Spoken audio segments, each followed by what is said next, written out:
gravitational pull is so strong that even light is unable to escape from them. Their presence, however, can be perceived by means of the magnetic effect they have on the surrounding area. In the Quran, God draws attention to this matter in this way.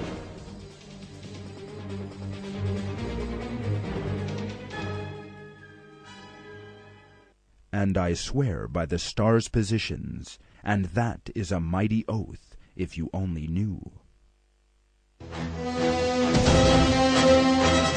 All stars with large masses set up gravitational fields in space. A black hole constantly increases its density, and thus gravitational attraction, by drawing everything around it, or that passes by it, into itself. In this sense, it resembles a hole in space into which everything around it is pulled. That is why they are known as black holes. This information about stars in the Quran is also remarkable. I swear by heaven and the Tariq, and what will convey to you what the Tariq is? The star piercing, the darkness.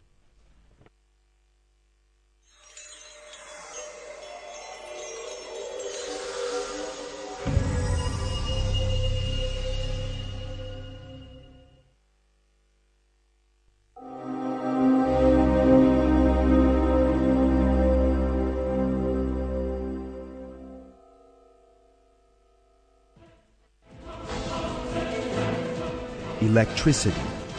It is one of the greatest discoveries in the history of the world. It lights almost the entire world by means of bulbs. In fact, this great discovery was noted in verses of the Quran 14 centuries ago.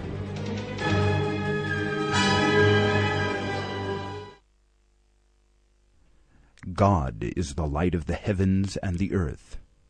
The metaphor of his light is that of a niche in which is a lamp, the lamp inside a glass, the glass like a brilliant star, lit from a blessed tree, an olive, neither of the east nor of the west. Its oil all but giving off light, even if no fire touches it. Light upon light.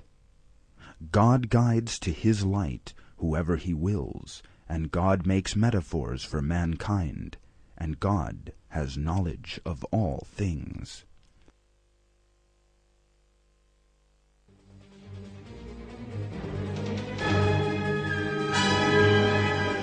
This verse refers to something that emits light.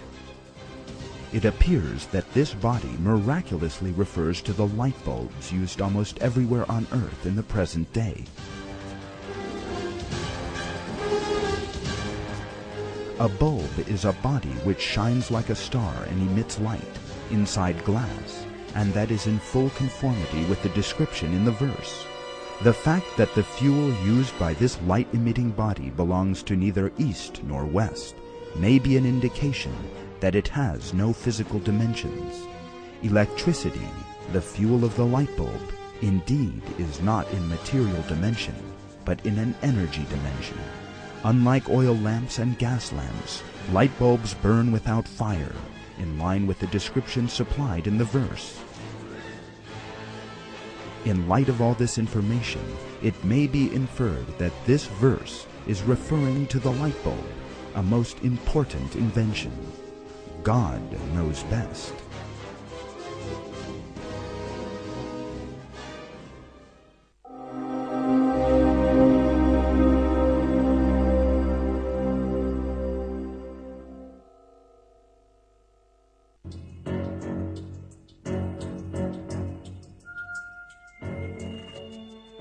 In one verse of the Quran, the fecundating characteristic of the winds and the resulting formation of rain are mentioned. And we send the fecundating winds, then cause water to descend from the sky, therewith providing you with water in abundance. This fact set out in the Quran was definitely unknown until the beginning of the 20th century. Until then, the only relationship known between the wind and the rain was that it was the wind that drove the clouds. However, today's meteorological findings have demonstrated the fecundating role of the wind in the formation of rain.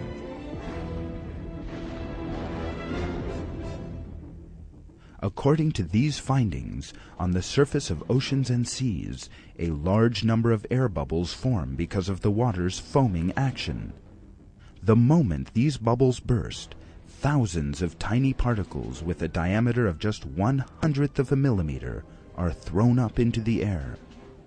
These particles, known as aerosols, mix with dust carried from the land by the wind and are carried to the upper layers of the atmosphere. These particles, carried to higher altitudes by winds, come into contact with water vapor up there. Water vapor condenses around these particles and turns into water droplets.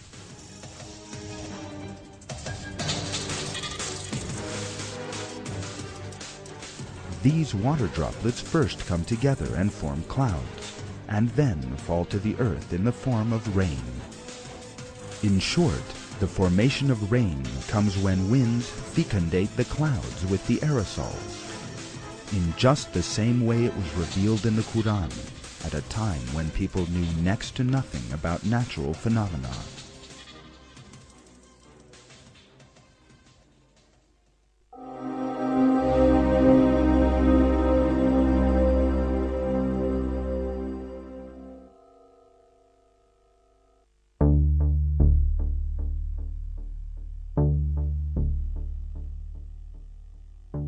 Research carried out in recent years has revealed that the prefrontal area, lying in the frontal part of the skull, is responsible for the management of particular functions of the brain.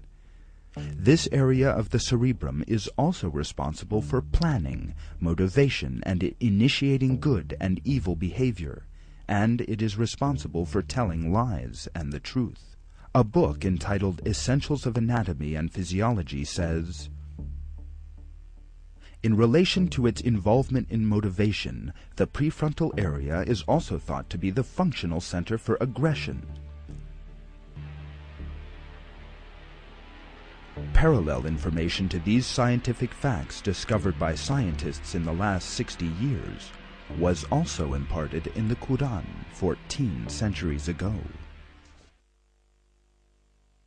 No, indeed, if he does not stop, we will grab him by the forelock, a lying, sinful forelock.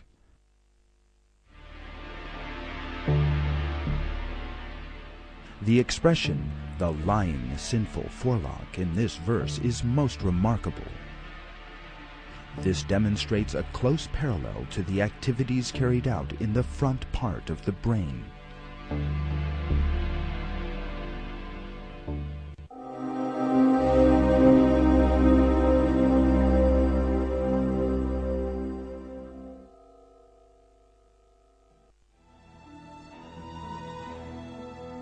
What determines the gender of an unborn child? According to the Quran, the answer lies in its father. Masculinity or femininity is created out of a drop of semen which has been ejected. Gender is determined by the sperm cells from the male, and that the female has no role in this process. The verses that tell us this read, "He has created both sexes, male and female, from a drop of semen which has been ejected." Wasn't he a drop of ejaculated sperm, then an embryo which he created and shaped, making from it both sexes, male and female?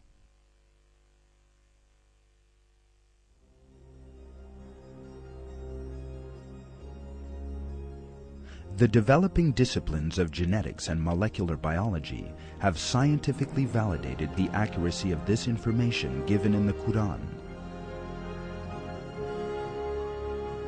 A baby's gender is determined by which chromosome, X or Y, from the male unites with the female's ovum.